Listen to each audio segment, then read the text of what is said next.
Salam à toutes et à tous. Je me présente Marcel Kassiembadi, alias Kassia Pakena, artiste poète slammer.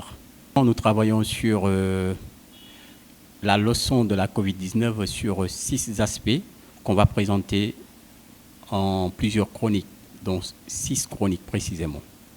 La cause, le but, les objectifs de la Covid-19. Slam, exprime-toi. Slam, acclame-toi. Slam, proclame-toi. Slam, déclame-toi. Covid-19, aspect 1. On s'indigne tous contre la Covid-19. Est-ce une maladie? Est-ce un système? Des interrogations auxquelles on ignore la réponse. Quel virus? Avec une ruse de malice exceptionnelle qui se transmet par contact, qui se transmet par respiration, qui se transmet par rassemblement. Mais dans la logique politique d'une analyse de crise, on se ment. Mais qui nous ment? Est-ce possible de vivre sans contact? Est-ce possible de vivre sans respirer? Est-ce possible de vivre sans rassemblement? Certes, oui ou non, une maladie, mais un système se voile. Des masques tombent, la technologie encaisse, la science à la recherche d'un vaccin, mais à quel prix? Est-ce au prix de notre vie? C'est des interrogations que nous autres ne trouvons pas la réponse. Et donc, la question, elle est partagée. Comme nous n'arrivons pas pour le moment à trouver la réponse, donc elle est partagée à toutes et à tous. Comme vous le savez, la Covid-19 est une maladie qui nous a pris brusquement, donc au dépourvu. Donc nul ne s'est préparé à ça. Donc ça s'est présenté d'une manière très brusque. Et donc dès lors, les conséquences sont là. Nul ne les maîtrise.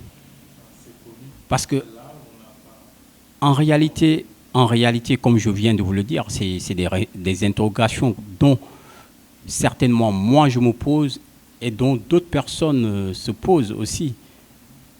L'aspect maladie y est, mais hormis l'aspect maladie par rapport à l'évolution de cette pandémie, il y a énormément de choses qui se voilent. Donc, raison de plus, on se pose la question, est-ce un système? Moi, en tant qu'artiste, et d'autres artistes, et d'autres personnes qui évoluent dans le monde du sport, on s'indigne tous par rapport à cette situation. On s'indigne aussi par rapport à ce communiqué. Parce que quoi qu'on puisse dire, des maladies ont existé, des pandémies ont existé et existeront. Mais à nous autres de pouvoir s'adapter. Ça, c'est une chose. La deuxième chose, il est quasi impossible qu'on puisse vivre sans contact, sans respiration, sans rassemblement. Un aspect très simple, les rassemblements sont partout. Les écoles sont des lieux de rassemblement, les universités sont des lieux de rassemblement, les cultes sont des lieux de rassemblement, les marchés sont des lieux de rassemblement, les camps sont des lieux de rassemblement. Donc, tout ce que je viens de citer tout à l'heure sont des lieux de rassemblement, mais ne sont pas touchés par ce communiqué. Mais pourquoi le monde des arts, spécialement, et le monde du sport sont touchés? Ça, c'est des questions que nous n'arrivons pas à comprendre. Et quoi qu'on puisse dire, les artistes se sont engagés activement et massivement à la lutte contre la Covid-19. Mais aujourd'hui, on se rend compte qu'ils sont pris en otage et prisonniers de la Covid-19 ou d'un système. Non, mais je ne dirais pas que le monde de la culture a été stigmatisé. Mais je dirais que le monde de la culture a été atteint. Parce que depuis l'apparition de la Covid-19, les artistes ont reçu un fardeau très lourd, donc ils n'ont pas pu évoluer, donc c'est combien de mois, et qui se retrouvent aujourd'hui encore dans cette situation, mais ça devient une catastrophe.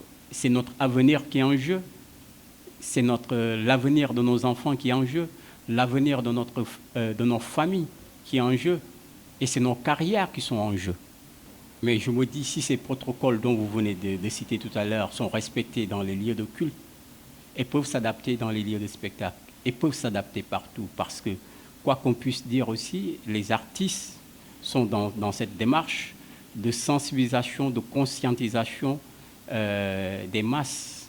Donc, ils sont appelés à demander à la population de pouvoir respecter les mesures barrières, parce qu'ils ont été des sensibilisateurs dans ce sens. Mais quand vous me parlez de distance par rapport à la Covid-19, mais qui la respecte? Ça, c'est une interrogation. Chez nous, quand on prend un exemple, chez nous, où nous vivons, où nous évoluons dans nos maisons, mais le contact est là. Nous passons la nuit avec nos femmes, c'est un contact de rapprochement. Nous mangeons autour du bol avec nos enfants, c'est un contact de rapprochement, et ainsi de suite.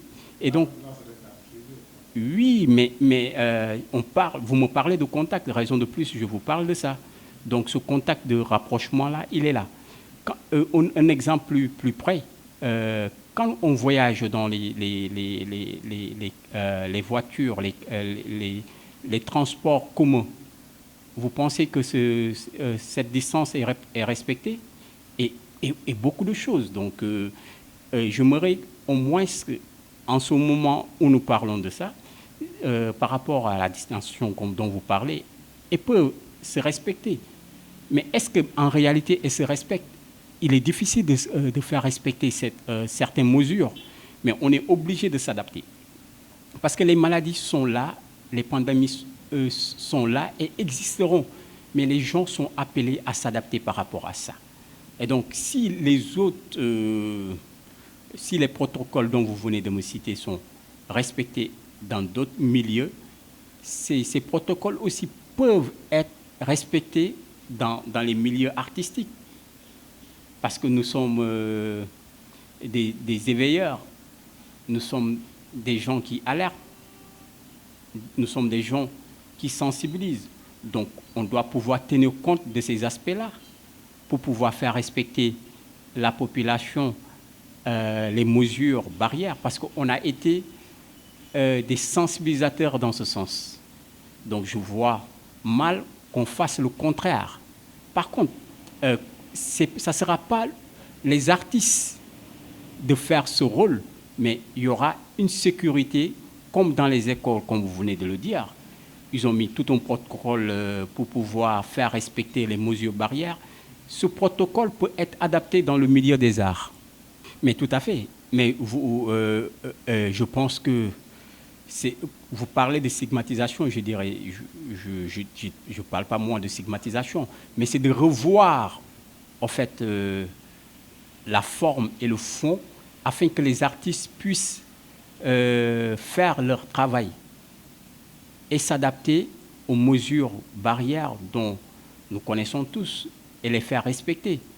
Mais les empêcher de travailler, les empêcher d'évoluer, rend encore leur mode de vie plus critique et plus cruel. Et comment ils vont vivre? Nous sommes tous conscients de cette problématique, de cette pandémie. Mais là, nous parlons de la situation du contact de transmission qui est lié à des rassemblements, qui est lié à des contacts. Mais je viens de vous citer plusieurs lieux dont ce sont des lieux de contact, ce sont des lieux de rassemblement. Donc tous ces lieux sont presque, je dirais pas qu'ils sont tout à fait dans la même dynamique, mais c'est presque du pareil au même. parce que c'est des milieux de rassemblement. Aujourd'hui, on ne pourra pas interdire les gens d'aller au marché. Ce sont des lieux de rassemblement. Concernant le vaccin, je ne maîtrise pas trop la question de ce vaccin.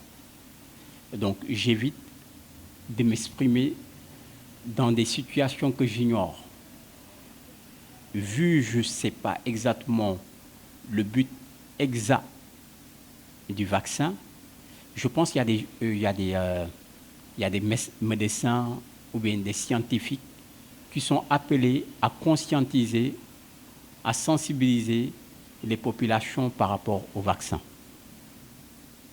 La marche ne se fait pas juste parce que je dois être sur le terrain et faire la marche. Il y a plusieurs manières de faire la marche. Parce que, en conclusion, la marche, ça sera des mots, ça sera des discours, ça sera des paroles. C'est ça que nous sommes en train de faire présentement. Chaque artiste a sa manière d'évoluer et chaque artiste a sa démarche. Moi, nous autres, nous ne sommes pas des artistes à se mettre au devant de la scène. Nous sommes des artistes qui sont sous l'ombre. C'est un choix. Je pense que ce n'est pas notre physique qui porte, en fait, en réalité. C'est la parole qui porte. Avant tout, c'est la parole. Donc, la parole, c'est l'une des choses sacrées dont vous, en tant que journaliste, vous ignorez pas. Dieu dit, les choses se réalisent. C'est avec la parole. Le verbe reste la parole. Merci à Thiey Dakar.